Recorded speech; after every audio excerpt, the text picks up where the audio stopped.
This mom ditched her corporate 9 to 5, crossed an international border in a pickup truck full of inventory, and built 4 online income streams, all while raising tiny humans and keeping her coffee hot. That's a lie. My coffee never stays hot.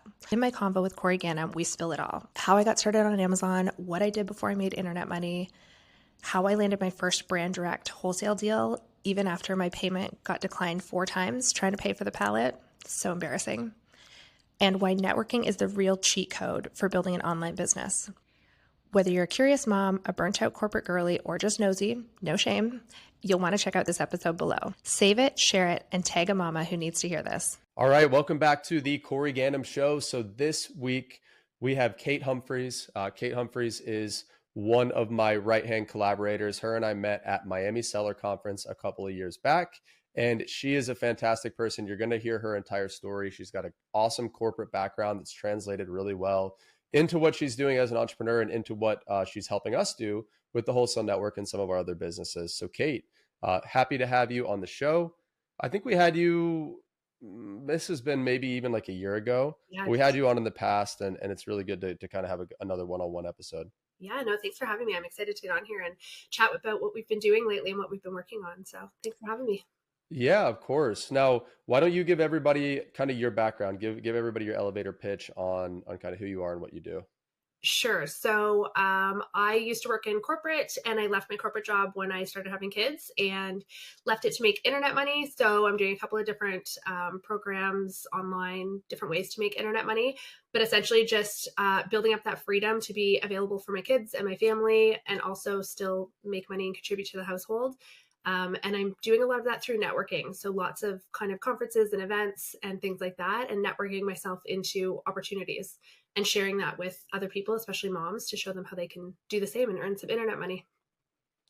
Well, and one of the things that I like about your approach is I feel like you do a good job of focusing on moms, people that are in your position, that have young kids and that might be working a job that takes them away from them, or might just be working a job that they don't like. And your messaging is, well, hey, you don't necessarily have to do that. There are ways to make money online so that you can work from home and spend more time with your kids. Is that your main message? Am I getting that right? Totally. Yeah. So I think the thing is, when I was in corporate, especially, like I've worked in corporate and government and then private consulting, but when I was in those roles, it's not that I hated them. They weren't that fulfilling. And I didn't like having to be at the office at a certain time and not leave until a certain time. And then having kids, like they're always sick. They always need something. This morning I dropped Ryan off at preschool and he forgot his jersey for superhero day because he was David. Oh, no. Right. So then I was like, do you want your jersey or do you want to just wear a cape at school? And he's like, I want my jersey. So I was like, okay. So it's like 9:15. I'm like, I'll go home, grab the jersey, bring it back. Like, it's fine. I'm like, my boss isn't going to call being like, where the hell are you? Blah, blah, blah. Like I have the flexibility to do that.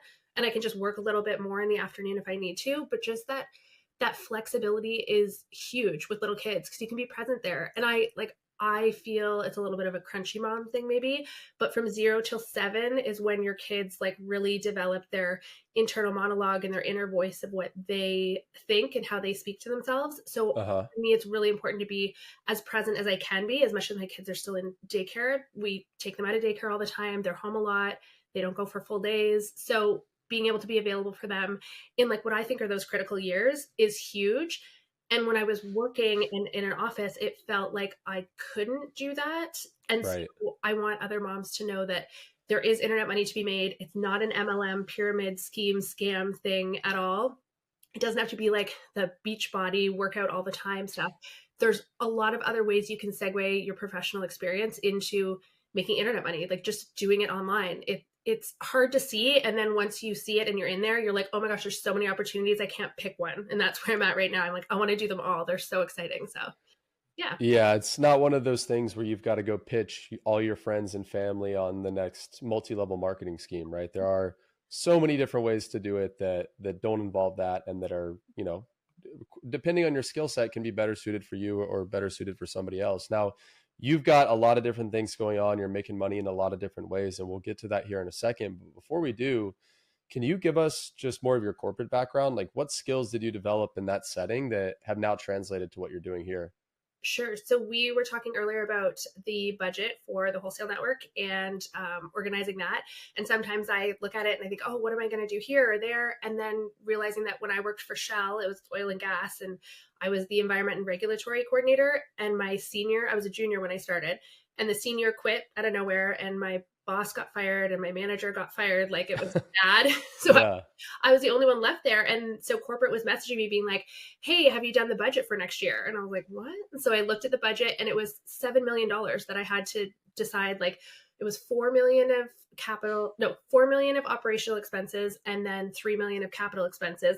And I had to plan out all the programs for the next year. And I was like, Jeez. okay, I can figure this out, because like nobody's Yeah. going to tell me I'm doing it wrong. So And this is pre-chat GPT days, right? oh my gosh, this was like, yeah, like I was just learning Excel, I feel like that's Yeah. basic we were. And there was not really a lot of help for that. I remember going to the engineering lead and being like, hey, do you know what I'm supposed to be doing? And he was like, no, I don't know anything about that. It's like, not my job. Yeah, exactly. It's like, not my monkeys. So just putting together like that budget and that plan. And yeah, it's not perfect, but like, give it a go, put it together, and it worked out fine. Like, the world's not going to end. It was fine. Or things like having to cut the budget. And they were like, you need to cut $200,000. So going through and saying, hey, regulatory wise for compliance, what do we have to do? And what are like nice to haves? And then going through and making those decisions for the department, and being able to go to my boss's boss, because everybody else was fired, and say, here's the 200,000 that we cut from the budget for next year. So we're on target for whatever cuts we're making. So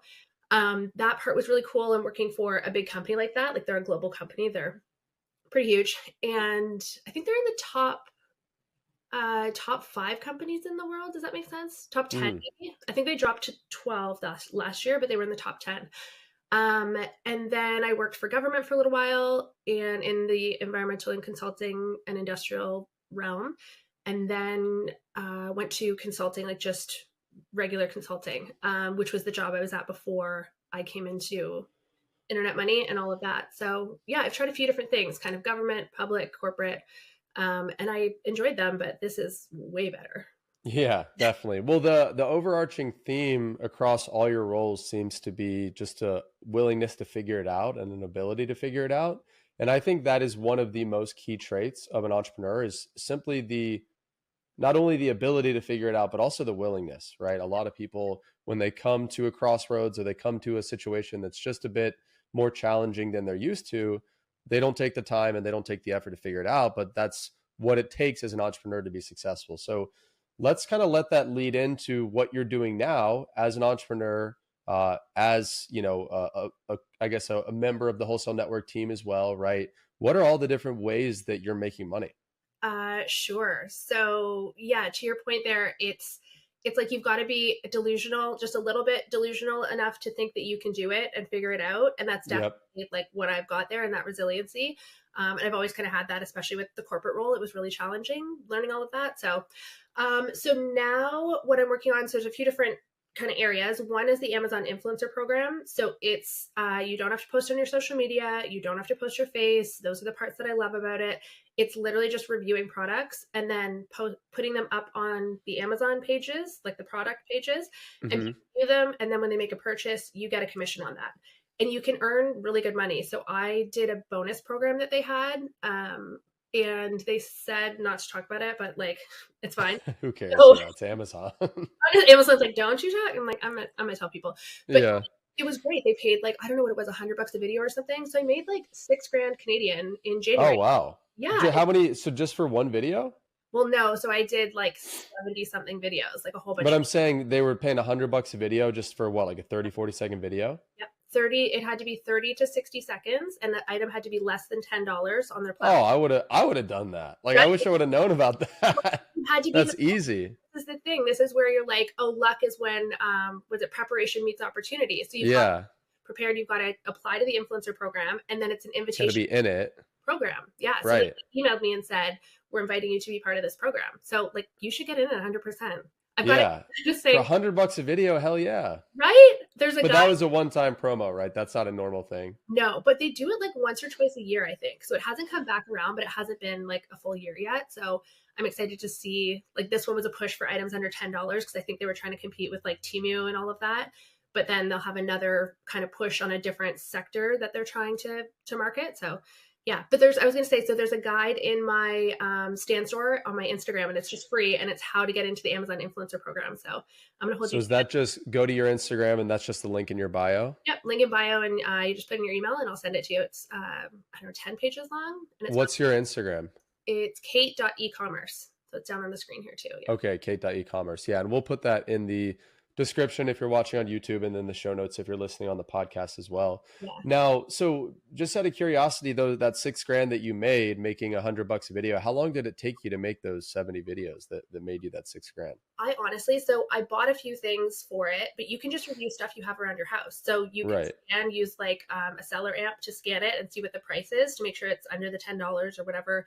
It had to be in a certain category as well. So there's apps that you can use to do that. And I bought a few things because I needed them and I thought they'd be Right. were like $7. And then I just went to my mom's house and she's got like in her bathroom, she's got a whole cabinet and it's like nail polishes and beauty products and like just like trinkets and stuff. And there were so many things that I could scan, even without the barcode, scan Right. in the Google Lens and see what they are and see how much they are. And I just ripped through her entire bathroom and reviewed everything that I could find for $100. And it literally took like maybe 2 hours. And then I just trimmed the videos. So the beginning part and the end part were off and uploaded them. It was Wait, that's actually so smart, is scanning those items with Google Lens to figure out what they are, or at least to figure out like a a barcode, or to find a corresponding Amazon listing easily. yes, that's what Uh, at the Amazon listing. yeah, no, that's so smart. So, and the Amazon influencer program that pays you recurring revenue, right? So it's my understanding of how it works is you make a few of these videos on these listings. When customers are looking at these listings, if they're kind of scrolling across the listing and they see your video and then they watch your video Mhm. and then they buy, Mhm. then Amazon pays you a small commission. And I guess the idea behind it is, well, hey, if Kate's video helped to influence this person to buy this product, then she gets a small sales commission. And we're talking what, like a few cents per video, right? Not a lot. It's not very much at all. It's like some of them are 2%, 4%, like sometimes 7%. I think the highest is 11, but I have to look at the chart again. But yeah, I hadn't focused too much on the recurring revenue, although there is a lot of opportunity there. And then it's just like every one of these different internet opportunities is like a rabbit hole. So you start Right. down there, and like John Muscarella with Side Hustle Experiment, he is doing user generated content. Yeah, he's crushing it. He's crushing it and getting reviews. So he literally just has like these giant mail buckets full of product that come to him, and he's partnered with these brands and they send him free product so he can do reviews and post them online. So he gets the free product, he can keep it or sell it, reviews it, gets paid a commission when people buy it, and like can earn money recurring monthly on those videos and has all this. Well, It's crazy. what's cool about his model is that, so obviously he's making multiple thousands of dollars per month in the commission revenue from making the videos. Mhm. And then you're talking about the amount of free product that he's receiving is at least another few thousand per month, right? So Totally. if he had a really good system in place for getting that stuff sold, even at a small discount, right? If he had to take it out of the box to review it, for example, you're still talking 4 or 5 plus grand. I'd probably assume 5 to 10 grand a month in profit, if not more. Yeah. I mean, some of these UGC guys can make a ton, way more than 10K a month. So There's guys that yeah, make like 15,000 a month that are, yeah, and I don't even think that's including the free when right. You throw the free product's probably another 40, 50 grand a year at least. And then so there's those pieces in the reviews, and then the user generated content, you can like pitch a brand and say, hey, listen, I love your product. I will do 3 videos that are kind of organic material on how I like the product or how I use it. And you can put it on your own socials. And so the brand puts it on their socials or their website or whatever, and uses that as marketing material that's more organic and it has a better conversion rate. And they'll pay you like $500 for 3 videos. Yeah, absolutely. Such a good way to make money. I mean, there's so many ways to do it Yeah. in 2025 and beyond. I mean, the thought of just going and working at, I mean, anywhere really is just I can't. to me is doesn't make sense. I can never do it. Like now that you've seen the other side, it's like these guys, these 20-something-year-old Amazon guys are like, oh, I'm getting out of the matrix. Everybody has to get out of the matrix. And I was like, oh, this is ridiculous. And now I'm out and I'm like, oh my gosh. Yeah. Like, no, come on, it's better. Yeah. Yeah, seriously. Well, that's awesome. And obviously you have your own Amazon business going on as well. How long have you been selling on Amazon again? It's been years, right? 4 years. Yeah. 4 years. Okay. Yeah. Which honestly in this space makes you kind of a dinosaur, Thank you. right? Yeah. So because most people don't last very long, and it's it's very wishy-washy. A lot of people come and go. So 4 years is longer than most. Now, what are you focused on as far as your Amazon business is concerned? Are you doing wholesale? Are you doing arbitrage? For sure. So I tried a whole bunch of models. I did used books from like the Goodwill, and the Goodwill in the States, you can get used books for like 20 cents. In Canada, they're like $5 to $7 a book. Wow, that expensive? It's I mean, they definitely gone up in the States, I mean, with inflation and everything, but still you're probably talking $2-3 a book, if not less. the minimum is like $4 for a book in Canada. Wow. Yeah, that's excessive in my opinion. It's so bad. So I tried the book thing just to kind of get a feel and proof of concept for Amazon. I've done the retail arbitrage and the outlets down at Nike. Like I live in Canada, but I've gone down to South Carolina actually and hit the outlets or Florida and sent that into Amazon just to see if I could do it. Honestly, it was like an experiment. And then went into online arbitrage and had a prep center in the States, which was great. And recently I've been doing more wholesale. So for the last probably 2 years, wholesale, and then more specifically brand direct. So I know that's something that we work on in the wholesale network and we've talked about a lot, but Mhm. I used Smart Scout and I found a product and a company essentially that was selling really well in the States, had great sales rank and everything. And then I look at their Canadian sales and they only had a couple of their products here, but they were selling really well. But the thing is, nobody wants to do the work to import them from the States to Canada because it just seems like too much, especially with the tariffs and all the crap going on right now. So like, fair enough. But I was like, I've done regulatory. I'm sure I can fill out a form. Like if these idiots can, Yeah, I can do it, you know? right. So then I just bought a half pallet. That's the other thing. It's accessible to be able to go into wholesale. I thought I don't have $10,000. I can't put my Right. family in debt to start wholesale. But like my half pallet was like maybe $1,000, like $900. Right. It really was not bad. Yeah. So went connected directly with the brand and said, this is what I'm interested in. What's the best price you can give me on this product? And like, how many do I have to buy? And they wanted me to buy a full pallet. I said, that's too much to start. Let's do a half. And they shipped it to my PO box in the States, and I drove over in my pickup truck and put all of the product in the back. I look like a crazy lady. That is awesome. Oh gosh. For those of you watching on YouTube, there's a lot of fireworks going on in the background. That must be like an effect of Riverside, something like that. I don't know. No, I thought it was a Zoom thing, but so I would pile it on the back of our pickup truck and like cover it up, and not cover it up, but hold it down. And then I would come through customs, the commercial customs line, and with all the big 18-wheeler trucks. And I literally was reaching up out the window to give them my paperwork, and you can't reach it because the toll booths are built so high for these truck drivers. Yeah. Anyways, the whole thing is totally ridiculous. But That's hilarious. I look insane. Everybody thinks I'm in the wrong line when I'm going through the commercial, but I'm like, I have to go through these lanes. I can't go through the regular lanes. Anyways, so imported this product, and then I've been connected directly with the brand in terms of what are we trying to sell and what other products would you like to get on the market. And they just messaged me. They emailed me yesterday. I was telling somebody this story. So I bought a pallet. It was $1,800, and I'm in Canada, so I got a USD credit card with a US address, and the bank screwed it up and didn't have my US address on there. So when I went to pay for this pallet with my brand direct, it had to try 4 times and it got declined 4 times. Oh no. So you probably looked like it. They just looked I at you look and they were like probably like, this girl has no idea what she's doing. They're like, this mom sitting in her basement is like, Yeah. no credit in the States and can't buy these pallets. I'm like, oh my gosh, Oh no. it's so embarrassing, but like also who gives a fuck? Like I'm like, Right. Yeah. No, it's not. You have nothing to lose. So wait, what came of it? Did it go through? So eventually, like, I called the bank and sorted it out. They changed the address, and then I called the guy back and I was like, hey, it's me again. And I was like, He was probably like, oh, here we go. yeah, he's like, hey, what's going on? Like, so I was like, can you try it one more time today after 10 a.m. because they changed the address and it should go through. So then he messaged me finally and was like, hey, it finally went through. Hooray. And I was like, Nice. so embarrassed, but thank God.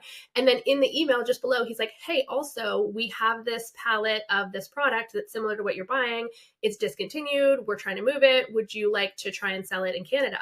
So even though it was like an embarrassing situation with the thing, which like I kind of don't give a fuck, but like also I'm like, that's awful. Right. It develops that rapport with him so that he can then be like, hey, do you want this? He knows I'm not going to be like, oh, you're stupid trying to sell me this. Cause like, I look like the stupid one. So it doesn't matter. So, right. Yeah. He's got nothing to lose in that case by so he's asking. like, you want this product? So I've been evaluating that to see if we could sell it in Canada and bring it in. And whether it works or not, like if I can even make it work and not necessarily turn a profit on it, but just like turn the product over and move the product for him, that develops even more rapport, right? To get better deals and better pricing and all of that. So I'm going to try and see if I can get the product into Canada and move it for him. So Well, there's really nothing that will build rapport quicker with one of your, whether it's a brand or a distributor, is then taking some of their stock off their hands, right? Stuff that they're having trouble moving, or in this case, a product that's discontinued that I'm sure that they're not able, that they're having trouble moving. But if you can take that off their hands yeah, and get them paid in the process, they will love you forever. And there's so many more additional deals that'll come from that. So again, even if you have to break even or only make a buck or two, yeah, I think it's totally worth it. I agree. I agree. It's a good opportunity. And it's cool that he would just think to bring that to me, right? He's got all kinds of other distributors. There's been other times he calls and he says, other people from Canada are contacting me and they want to buy this product that you're mostly buying.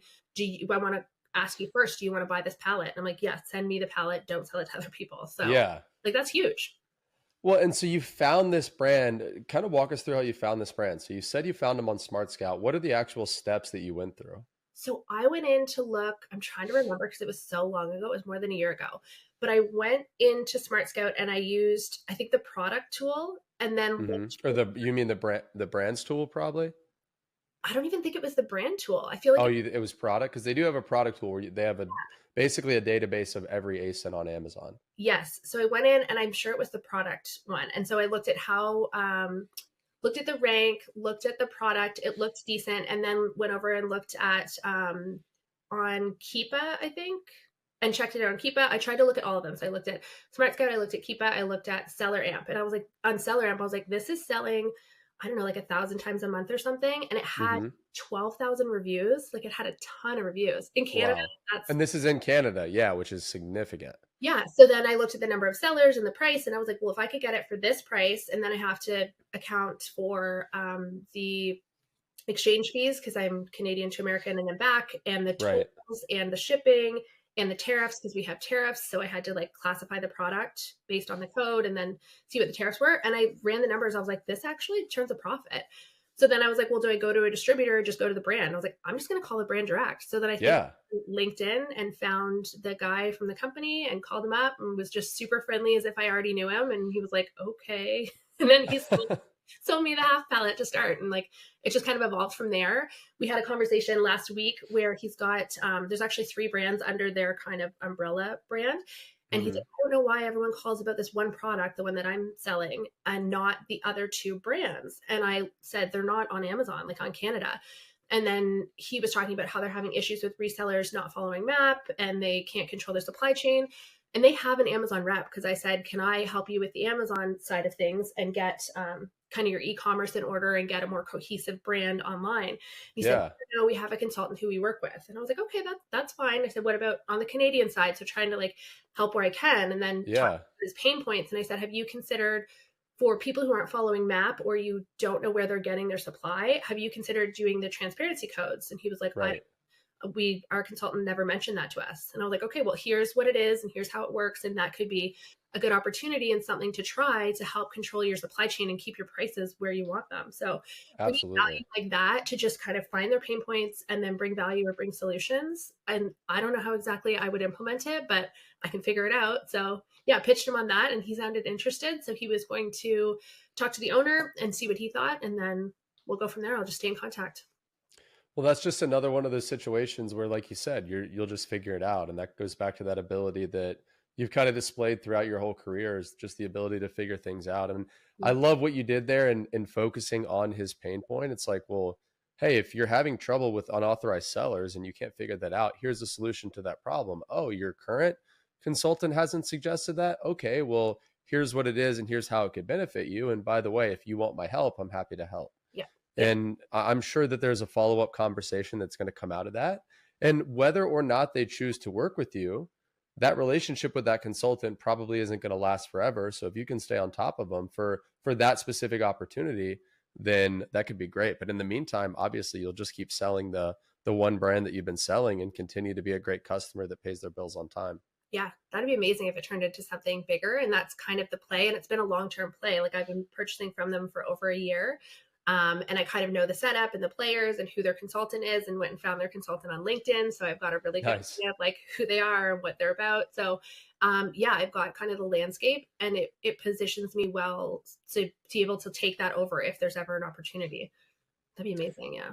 The fact that you went through LinkedIn too, I think is just so I feel like we say it a million times, but people still don't do it. Yeah. LinkedIn is so ridiculously powerful when it comes to outreach, because think about how many emails and even phone calls Yeah. these brands are getting during the average week. Some brands 50, 100 or more. Mhm. When you reach out to their reps or the owner directly on LinkedIn via sending a connection request and attaching a note Yeah. that says that you're interested in buying in bulk Yeah. and you want to see who it is there that you need to talk to, It's 30-40% of the time they're going to reply. And the beauty of going through LinkedIn is more than likely they're going to get a push notification on their phone Yep. with your message right there on their home screen. Mhm. And they're going to get an email that says, hey, Kate Humphrey sent you a new connection request with a note. Here's the note. Yeah. So it pings them twice, and they're getting 0 pitches per week on LinkedIn from, by the way, people who want to be their customer, Yes. not even sell them anything, right? Yes. It's just such an unsaturated strategy. LinkedIn. So we talk about, I'm working with Courtney Johnson on her Sunrise Content Club, and she talks about how LinkedIn is so cringe. But it honestly, if you post one time a week, you're in the top 1% of LinkedIn users. That's all Yep. you do, and you're in the top 1%. Yep. And LinkedIn is like social media and Facebook that's you're allowed to use at work. So Yep. you're sending, like, it could be the exact same message from the exact same person. If it comes to your work email, you're like, oh, I've got to respond to them. Like, I don't want to, I'll deal with it later. If it's on your LinkedIn, you're like, ooh, now I really have a legitimate reason to be on LinkedIn and be exploring and hearing who's this person and what's their background and what have they done. Such Like, a good point. yeah, it's just, it's more, I don't know, it's more personable and interactive, and you're just more likely to get a response, I feel like, honestly. And I swear to you, if you're a service provider on Amazon, this works well for us too. Those of us who are doing brand direct. I mean, I've gotten a ton of supplier leads just from posting on LinkedIn. But really, if you're a service provider on Amazon and if you post regularly on LinkedIn, you are going to get a ton of clients. Somebody who does a really good job of this is Chris McCabe. He's not an attorney, but he's basically a account health / suspension and reinstatement expert. Mhm. So he posts on LinkedIn just about every day, if not every day, just talking about, clients that he's working with, situations that he's run into, horror stories of incorrect appeals that other consultants have filed for his clients, right? Mhm. Just lots of really interesting content. And I know for a fact, because I've talked to him, Yeah. he gets a ton of leads through LinkedIn, right? Probably multiple per week just from posting content. So yeah, it works really well for wholesale sellers like us for attracting brands. If we just talk about the brands we're working with and kind of how we're building the business, and it works just as well for service providers too. And spoiler, not just in the Amazon industry, in any industry, right? Any B2B industry, you're going to make a lot of money if you just start posting on LinkedIn. And posting on LinkedIn just keeps you top of mind. Like when someone, Yep. oh, I had an account issue, and they're like, well, who's that guy that I saw posting on LinkedIn about fixing that person's, and if it's a story about like this other consultant was so horrible and sent in this appeal that made no sense and didn't get them anywhere, and if Chris McCabe fixed that and told that story in his LinkedIn, the person's going to remember that, and that's better than any marketing or advertising, I would think. Yeah, and the thing about staying top of mind too is that a lot of times people are not going to need your product or service right away, but they are going to need it down the road. And if you're posting consistently and consistently staying in their newsfeed, you are going to be the first person they go to. I mean, I can't tell you how many times, like when I look on LinkedIn, there's one guy in particular that I knew I was going to buy his course.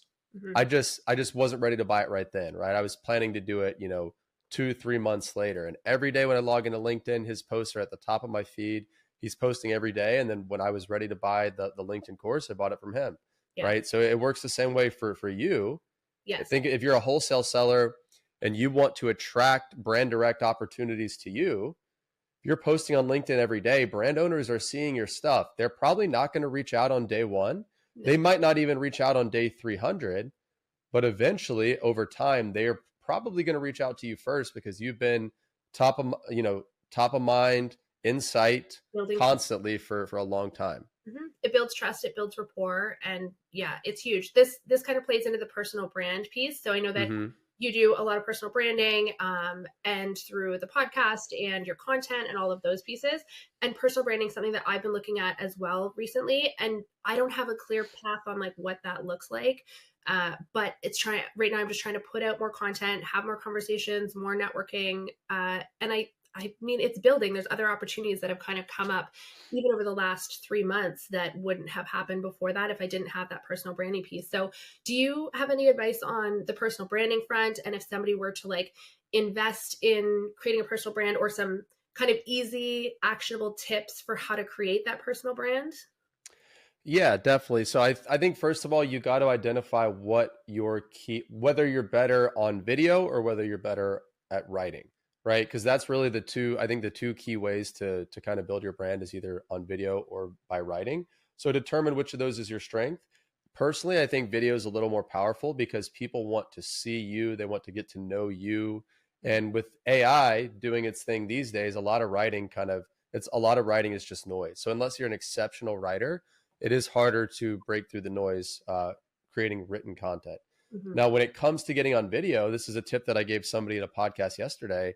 This is something that I did for 6 months straight. Is every day I would record a 40-second or less video of me just talking into the camera, giving one tip about something that I'm knowledgeable about. Mm-hmm. Right. And I was strict at keeping it under 40 seconds because I wanted to really practice being concise Yeah. and presenting a clear message. So if it was 41 seconds, I would delete it and start over. But the idea, if you record a 40-second or less video every day for 6 months straight, you'll you'll be a lot more confident on camera. You'll be a much better storyteller, much better at explaining your points in a concise manner. And that will really set a strong foundation for your content creation going forward. That makes a lot of sense. Getting those reps in. I mean, by the time you have that many reps, you can't still be bad. Like whether you're trying Right. or not, you're going to get better no matter what. And so I was thinking the writing versus the video piece. I know the video for a lot of people, they're not comfortable being on video or getting started. Like for me, getting started was hard and putting my face out there. And like I had a full-time corporate job. And so I didn't want anyone to see me or know who I was either.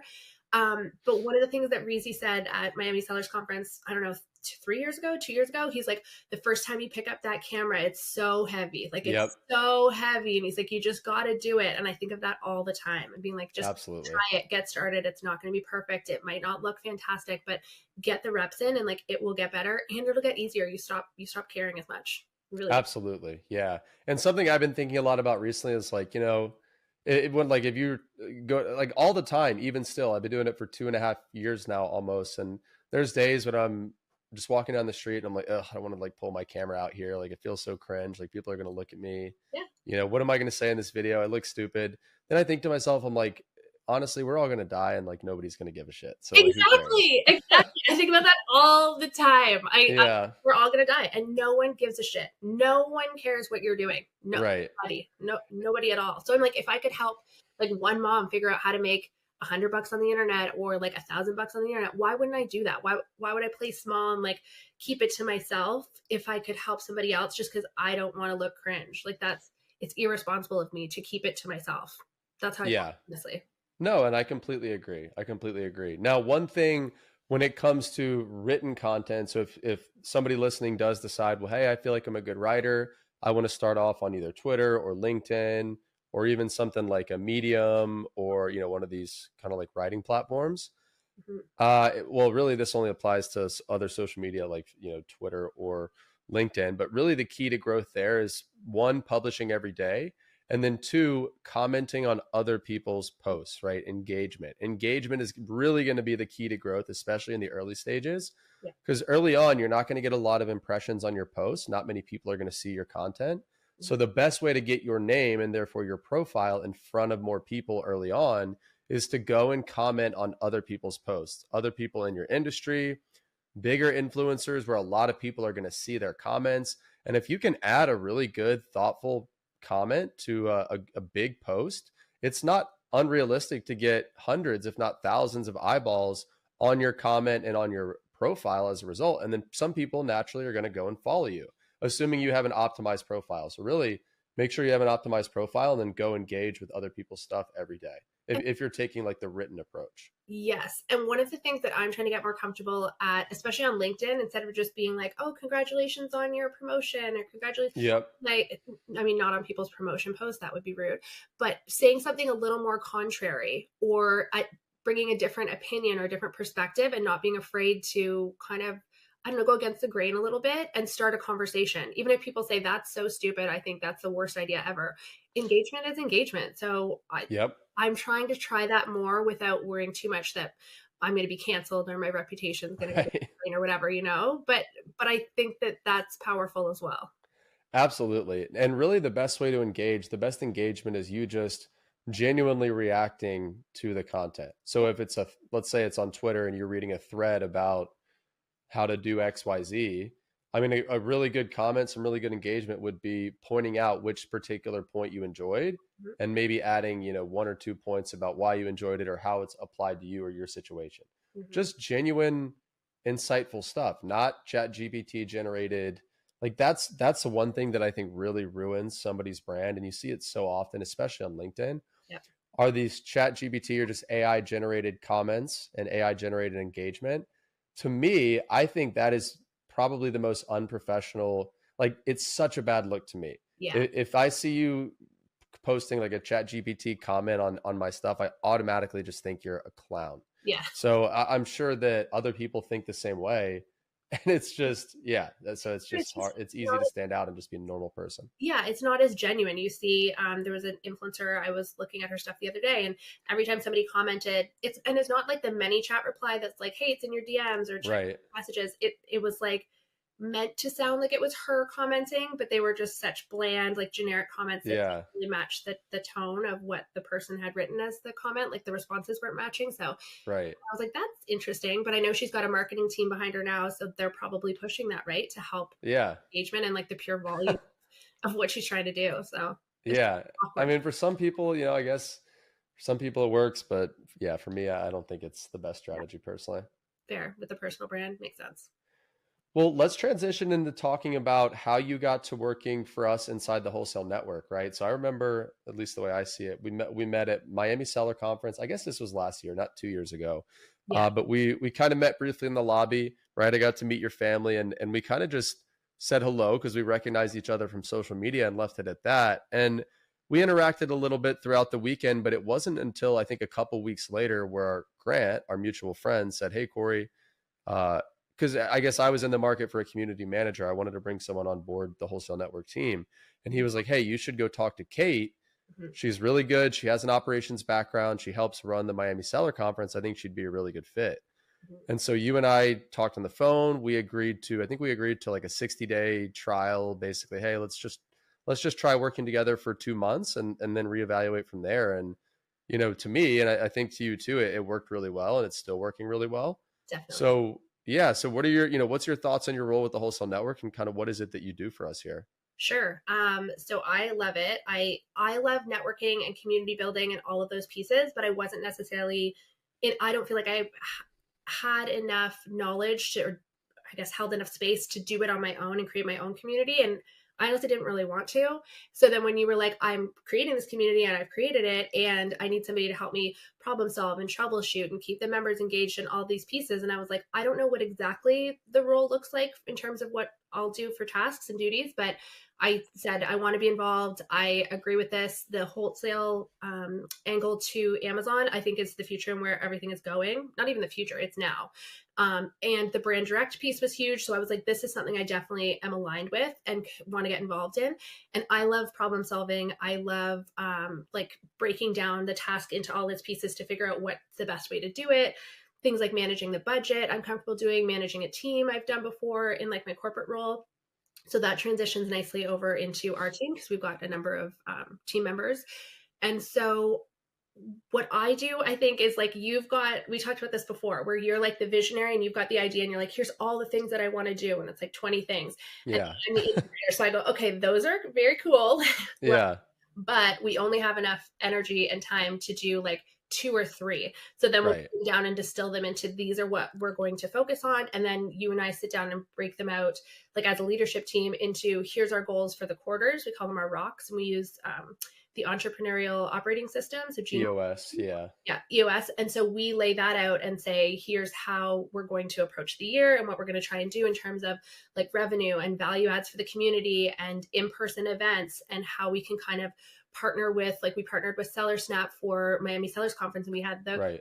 rooftop party. Like I thought that was really nice. Yeah, that was so much fun. Right? It was so Yeah. good. So things like that where you can just like, I feel like add to the community and make it a better experience for everyone. And then we've got people like you and Kaj and Jonah and experts in like wholesale and brand direct and in the field. And we bring, well, I mean, you guys are the coaches in there. And then we bring in experts who can help teach the community all the different aspects of different like softwares or tactics for creating listings. Where we had Colin on and he was like, yeah, he blew our minds. my Honestly, it went way over my head. Kaj was like, "Oh, that was the best call ever." And I'm like, "It was definitely good, but like, am I just dumb or do I just not understand this as much as I thought I did?" That's how I felt too. It was like Yeah, in the mastermind group, or was it in our? it was in the mastermind, yeah, because we knew it was going to be a high level conversation. So we were like, let's reserve it for It them. was so interesting, but I agree. Like most of what he said went over my head. I was like, Yeah, I saw him at Miami Sellers Conference. I was like, oh, you were the guy on the call that was swearing the whole time, and he was like, yeah, he did drop a lot of F-bombs. he That's did. true. He swore the whole time, but it was great. It was so genuine, and like he had so much knowledge. And now we're connected. So he's like, I'm working on this business opportunity or that one. And then when you see him in person, you can talk about those things. And I'm like, hey, I'll let you know if we end up doing this event over here, and like invite him. So I love the networking aspect, and being able to make it into a job where I get paid to do it is insane to me. Like it's so great. Like I really love it. And like the other piece with helping the community that I think of is I've gone to some conferences in Canada and networked in with like the Walmart people. So Mhm. the people who they're like business account reps and account growth and health reps or whatever. And then some of the influencer program people for Walmart. So now I've got those connections. So we had somebody in the membership who was having an issue creating a listing, and they posted this power of social media. They posted on social media on a story on Instagram and said, hey, does anyone know how to do an electronics listing for Walmart? And I messaged him and I said, I don't, but I have a guy, like, give me your email. And so I connected them. And so the Walmart guy got on a call with him and helped him set up the listing. And Oh, that's awesome. and then I got a message. He sent me a screenshot. He's like, I made my first sale like in Walmart. That's awesome. No, that's so good. Like having that network is huge. And having that community, I think of like making internet money and Amazon, all of that. It's not a solo sport. Like it's a team sport. So you've got to either find your team or get into a community or network at these events that we have, and like get your crew together. So you have somebody to call when shit hits the fan or you have an issue. Like it drops the time, like figuring out that listing might have taken 4 hours and it dropped it down to 30 minutes, So I just love it. I love the sense of community in all of that.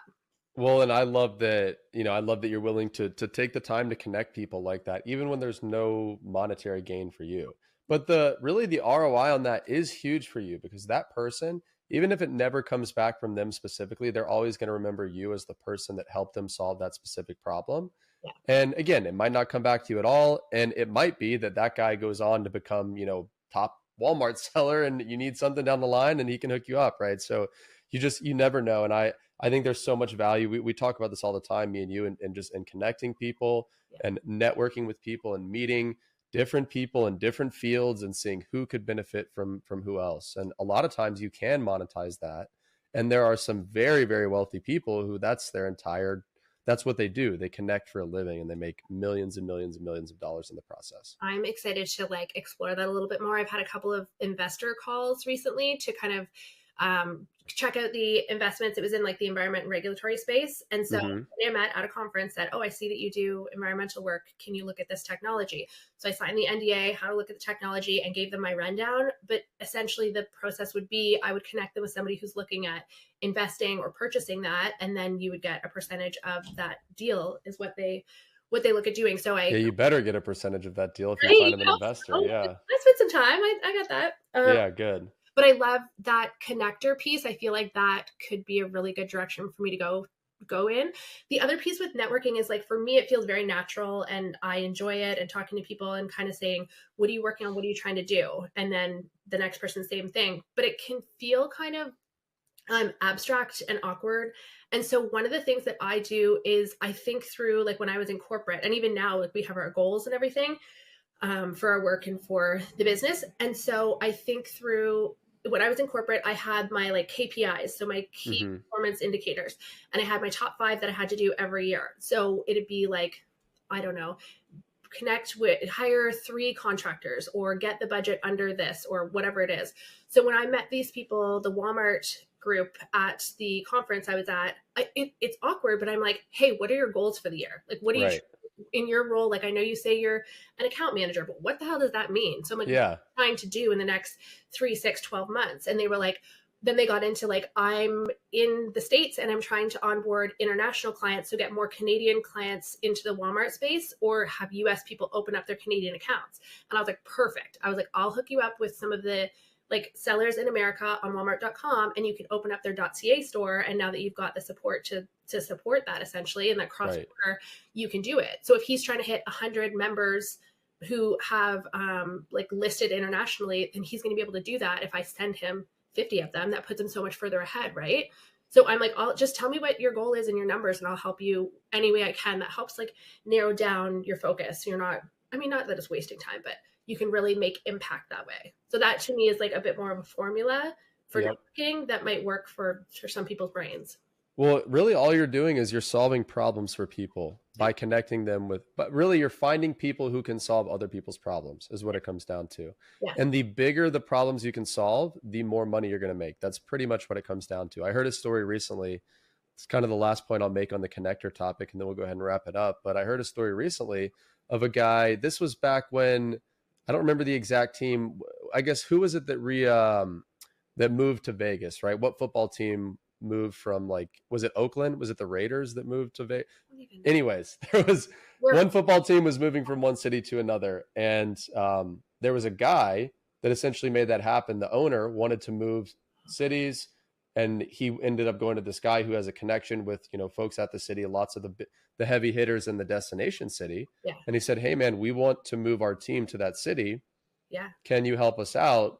And this guy ended up setting up a meeting between the mayor and the owner. And bottom line, the deal got done. And the guy who connected the dots made, no exaggeration, it was somewhere in like the high 7 or maybe even low 8 figures as far as like the kickbacks and the royalties or whatever he was able to negotiate from that deal.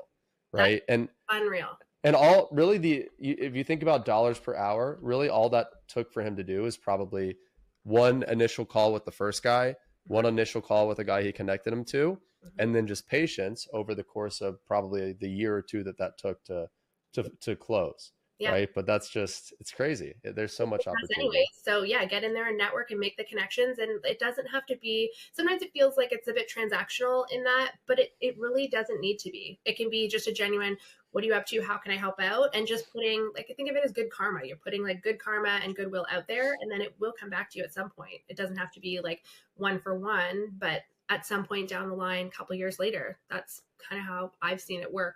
And being able to make money off of that is so crazy to me. That's a new concept to me. And I'm like, that could be so aligned with what I enjoy doing.